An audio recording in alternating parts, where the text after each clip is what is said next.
Hello guys, मेरे YouTube channel में आपका स्वागत है। मेरा नाम है मनमोहन मिश्रा। तो आज हम इस वीडियो में डिस्कस करने वाले हैं कि टाइम फ्रेम के हिसाब से कौन से म्यूचुअल फंड में आपको इन्वेस्टमेंट करना चाहिए। तो देखिए, अगर आपका टाइम फ्रेम बहुत ज़्यादा है, मतलब देखिए मैं आपको इस वीडियो में घुमाऊंगा फिराऊंगा नहीं, मैं आपको शॉर्ट में बताऊंगा। अगर मान लीजिए आपका टाइम फ्रेम 10 साल तक मिनिमम है या 7 साल तक भी मिनिमम है, 7-8 साल या 10 साल मिनिमम है, अगर आपको बीच में पैसे की कोई ज़रूरत नहीं है, मतलब आप इतने कॉन्फिडेंट हो कि आपके पास इतना कैश है कि अगर कोई आपके दिक्कत आती है, कोई फ्यूचर में आपको कोई प्रॉब्लम आती है, आप कोई लोन ना लिए बिना, इसको बिना तुड़वाए आप सर्वाइव कर सकते हैं। अगर आपके दिमाग में ये है तो आप definitely small cap mutual fund में इन्वेस्टमेंट करिए। ये मेरा प्योर सजेशन रहेगा और आप, मैं सच्ची बता रहा हूँ, आप नहीं पछताएंगे, क्योंकि लॉन्ग रन में स्मॉल कैप फंड बहुत अच्छा रिटर्न देता है। लेकिन एसआईपी करिएगा, क्योंकि हम मार्केट को ट्रैक नहीं कर रहे हैं। फंड मैनेजर को ही छोड़ दीजिए, क्योंकि वो एक्सपेंस रेशियो क्यों ले रहे हैं? वो एक्सपेंस रेशियो जो होता है वो आपके जो इंटरेस्ट है उसका कुछ हिस्सा लेते हैं। तो क्यों ले रहे हैं? वो ले रहे हैं ताकि आपको कुछ अच्छा रिटर्न दे सके। वो अब उनको दिमाग लगाने दीजिए, आप दिमाग मत लगाइए। आप मंथली एसआईपी करिए। मार्केट नीचे जा रहा है, मार्केट ऊपर जा रहा है, आपको कोई परवाह नहीं है। आप अगर 1000 रुपये लगा रहे हैं, आप मंथली लगाते रहिए, ठीक है? पहली चीज़। और मैंने एक और वीडियो में मैंने आपको डिस्कस किया था, बताया भी था, अगर आप में थोड़ा मतलब है, पोटेंशियल है, तो आप इन्वेस्टमेंट 28 तारीख को करिए या 29 तारीख को करिए, तो आपको रिटर्न 0.5% या 1% मिल सकता है। क्योंकि आपको पता है कि जो मोस्टली लोगों की सैलरी 1 तारीख को आती है, तो जो 1 तारीख को सैलरी आती है तो ज़्यादातर तभी लोग लगाते हैं पैसा। तो अगर आप 28 में लगाएंगे तो थोड़ा सा नीचे होता है मार्केट, तो आप समझ रहे होंगे, मतलब थोड़ा म्यूचुअल फंड नीचे होता है, तो 0.5% या 1% का फ़र्क पड़ेगा। और वो 0.5% 1% का इंटरेस्ट बहुत बड़ा होता है लॉन्ग रन में, अगर आप कर सकते हैं। लेकिन अगर आप नहीं कर सकते तो 1 तारीख को लगेगा। कि मेरा सजेशन है आप 1 तारीख को ही करिए, क्योंकि आपको सैलरी आएगी, दिक्कत नहीं होगी, तो आप लगा पाएंगे। और ये चीज़ हो गया आपका स्मॉल कैप फंड में, ठीक है। अब दूसरी चीज़ होगी म्यूचुअल फंड में। म्यूचुअल फंड की अगर आपका टाइम फ्रेम 5 साल का है, ठीक है। अब 5 साल का टाइम फ्रेम है तो आप क्या करेंगे? तो 5 साल का टाइम फ्रेम में आप मिड कैप को चूज़ करिए। मिड कैप का कोई भी म्यूचुअल फंड आप चूज़ कर लीजिए। एक्सिस मिड कैप हो गया। मैंने आपको स्मॉल कैप भी के फंड के बारे में नहीं बताया कौन सा आप चूज़ कर सकते हैं। तो टॉप स्मॉल कैप फंड जैसे हो गया Canara Robeco small cap fund, आपका एक्सिस स्मॉल कैप फंड हो गया, आपका आईसीआईसीआई हो गया, एचडीएफसी हो गया, आपका बैंक ऑफ इंडिया हो गया। तो आप इन सब के लिए, इस सब में इन्वेस्ट कर सकते हैं। अब दूसरा चीज़ हो गया, अगर आप मिड कैप में चूज़ करना चाहते हैं तो मिड कैप में आपका 5 साल का टाइम फ्रेम है। लॉन्ग रन के लिए आप सोच रहे हैं तो आप 5 साल के लिए आप भूल जाइए पैसा, आप लगाते जाइए एसआईपी। 5 साल में आपको बहुत अच्छा रिटर्न दे देगा। पोटेंशियल 20 से 25% तक का रखता है और आपको मिलेगा अगर आप पेशेंस रखेंगे तो। जो पेशेंस रखते हैं वो लॉस कभी नहीं करते, मैं आपको बता रहा हूँ इस मार्केट में।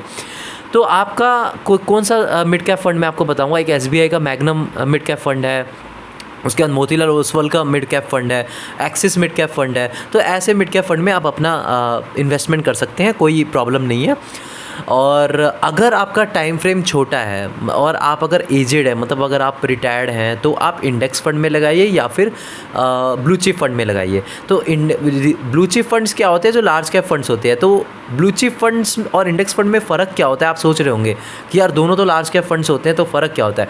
देखिए, इंडेक्स फंड जो होता है ना, वो टॉप 50 कंपनीज लेता है, मतलब अपने पोर्टफोलियो में। टॉप 50 जैसे हो गया रिलायंस, हो गया आपका टाटा हो गया। तो ये जितने भी सारी बड़ी कंपनीज़ है जो ऑलरेडी वेल एस्टेब्लिश्ड है, वही इंडेक्स फंड में आते हैं, टॉप 50।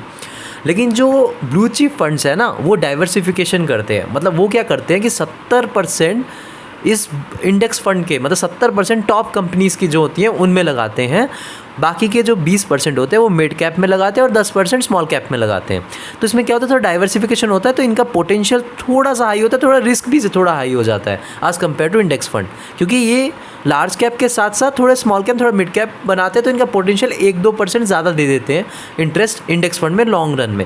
मतलब मान लीजिए अगर इंडेक्स फंड आपने जैसा अभी एवरेज देखा होगा, इंडेक्स फंड वो 14 से 15% तो कंपाउंड इंटरेस्ट दे ही देते हैं, मतलब ईयरली। अगर आप लॉन्ग रन के लिए चलेंगे, 5 साल 10 साल चलेंगे, तो आपको 14 से 15% कंपाउंड इंटरेस्ट दे देंगे। लेकिन जो ये ब्लू चिप फंड्स होते हैं ना, मतलब जिनमें मैंने बताया कि 70% लार्ज कैप फंड होते हैं, जो 20% मिड कैप और 10% स्मॉल कैप, ऐसे ही वो चूज़ करके लेते हैं।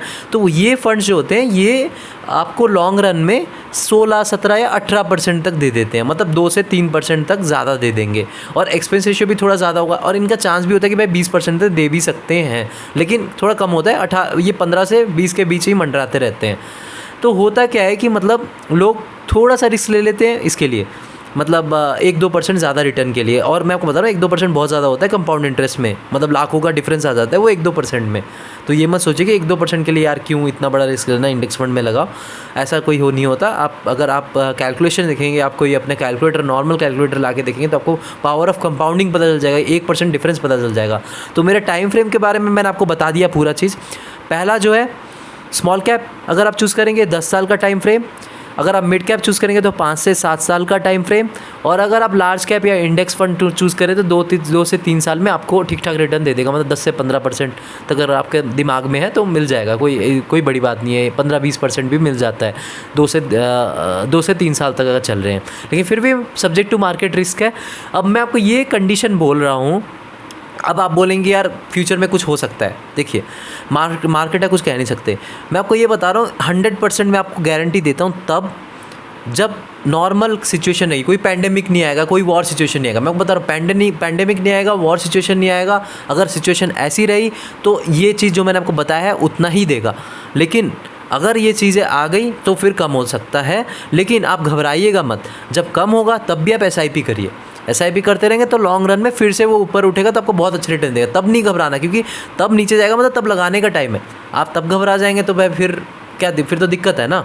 तब आप उसको एवरेज आउट करिए, मतलब आप समझ रहे हैं, जब आप SIP करते हैं तो हम एवरेजिंग करते हैं, तो एवरेज आउट करिए, लॉन्ग रन के लिए चलिए म्यूचुअल फंड में, तो आपका इन्वेस्टमेंट ज़्यादातर सेफ रहेगा। मेरे चैनल को सब्सक्राइब जरूर करिएगा, मैं ऐसे वीडियो लाता रहूँगा। Thank you.